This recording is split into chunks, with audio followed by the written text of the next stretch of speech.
अस्सलाम वालेकुम दोस्तों, मैं हूं कैसर वहीद और आप देख रहे हैं इन्फॉर्मेशन हेवन। आज मैं आपको कुछ ऐसी सज़ाओं के बारे में बताऊंगा जिन्हें सुनकर आपके रोंगटे खड़े हो जाएंगे। वीडियो शुरू करने से पहले अगर आपने अभी तक हमारे चैनल को सब्सक्राइब नहीं किया तो भी सब्सक्राइब करें और साथ ही बेल आइकन को दबा दें ताकि आपको हमारी हर नई आने वाली वीडियो का नोटिफिकेशन मिल सके। चलें शुरू करते हैं। दोस्तों, मौत से हर कोई डरता है, मगर मरने का तरीका अगर खौफनाक हो तो और भी वहशत तारी हो जाती है।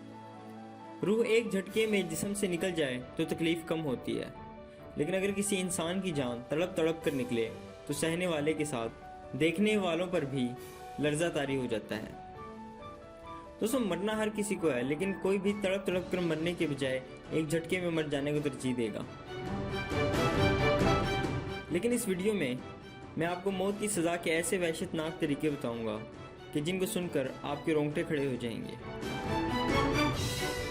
आपने देखा होगा कि शेर, चीता और रीछ अपने शिकार को गर्दन पर हमलावर होकर इसे हलाक करते हैं और फिर इसके गोश्त से लुत्फ अंदोज होते हैं। लेकिन इनके बरक्स लकड़बग्गा अपने शिकार को हलाक करने के बजाय इसे जिंदा खाना शुरू कर देता है, और जब वो अपने शिकार के अहम आज़ा खा चुका होता है तो शिकार अपने आप को अपनी आंखों के सामने मरते हुए देखता रहता है, यहाँ तक कि खून के ज़िया से इसकी मौत वाक़ई हो जाती है। लेकिन दोस्तों, क्या होगा अगर लकड़बग्गे किसी जिंदा इंसान को बोटी बोटी करके खाने लगे? जी हाँ, कैंपिंग के लिए आए सयाह जब एक रात अपने टेंटों में सो रहे थे तो लकड़बग्गों ने इन पर हमला कर दिया और सारी रात इनको इनकी आंखों के सामने खाते रहे। दोस्तों, चींटी देखने में तो एक ज़रा सी मखलूक है, लेकिन ये ज़रा सा कीड़ा एक इंसान को जिंदा खा सकती है। ये किसी ने नहीं सोचा होगा। गुज़िश्ता साल एक बच्चे को इसके घर में शदीद जख्मी हालत में पाया गया,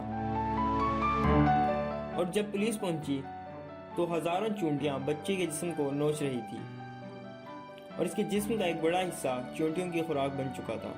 2015 में साबिका ब्यूटी क्वीन को इसके नर्सिंग रूम में मुर्दा पाया गया।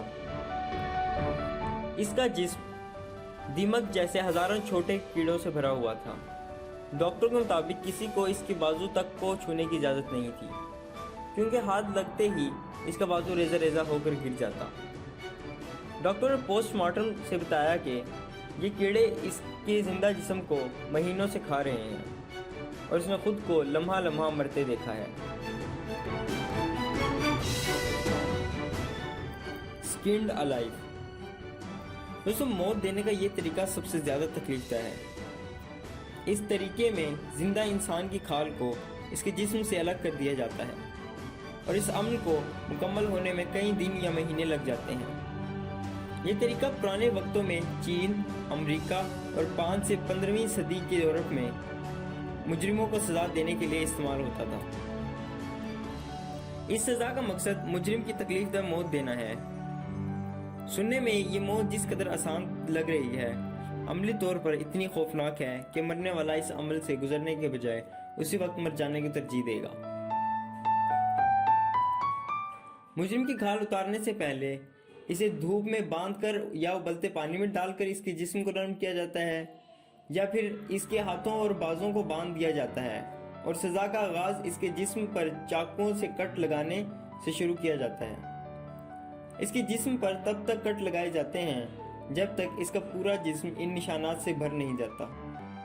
इस सारे अमल में ख्याल रखा जाता है कि जिस्म के किसी हिस्से से गोश्त अलग ना हो। खाल को हड्डियों से इस तरह अलग किया जाता है कि इसकी शेप खराब ना हो, और फिर इस उधेड़ी हुई खाल को चौराहों में लटका दिया जाता है ताकि इसको देखकर आवाम इबरत हासिल करे।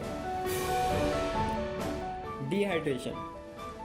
दोस्तों, अब तक के बताए गए मौत के तरीके आज के दौर में शायद मुमकिन नहीं हो, मगर पानी की कमी से मरना आज के दौर में भी न सिर्फ मुमकिन है बल्कि एक तकलीफदेह अमल है।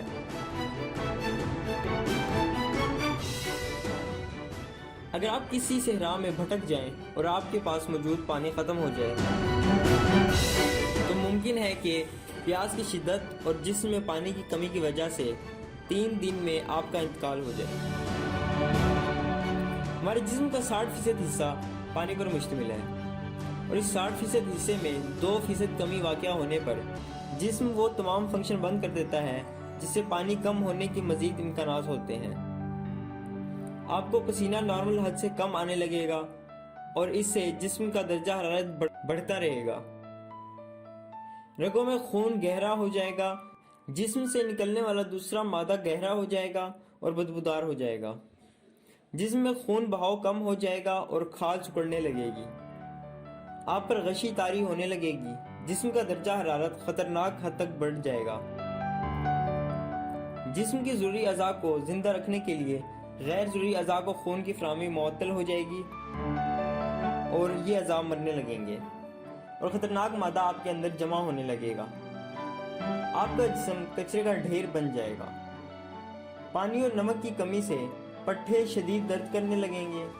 ये दर्द इतना शदीद होगा जितना कि आप किसी पट्ठे के अकड़ जाने पर महसूस करते हैं, मगर इस बार ये दर्द आपको पूरे जिस्म में हो रहा होगा। ये दर्द एक दिन से ज़्यादा रहेगा और आपका पूरा जिस्म मुकम्मल तौर पर बंद हो जाएगा। तो है ना ये तकलीफदेह मौत। दोस्तों, मुझे लगता है कि जिंदा खाल उतारे जाना सबसे तकलीफदेह मौत है। आप कमेंट सेक्शन में ज़रूर बताइएगा कि आपको इनमें से कौन सा तरीका सबसे ज़्यादा खौफनाक लगा है। और आप ख्याल रखिएगा कि कहीं आपके घर के पास भी गड़बगे तो नहीं रहते।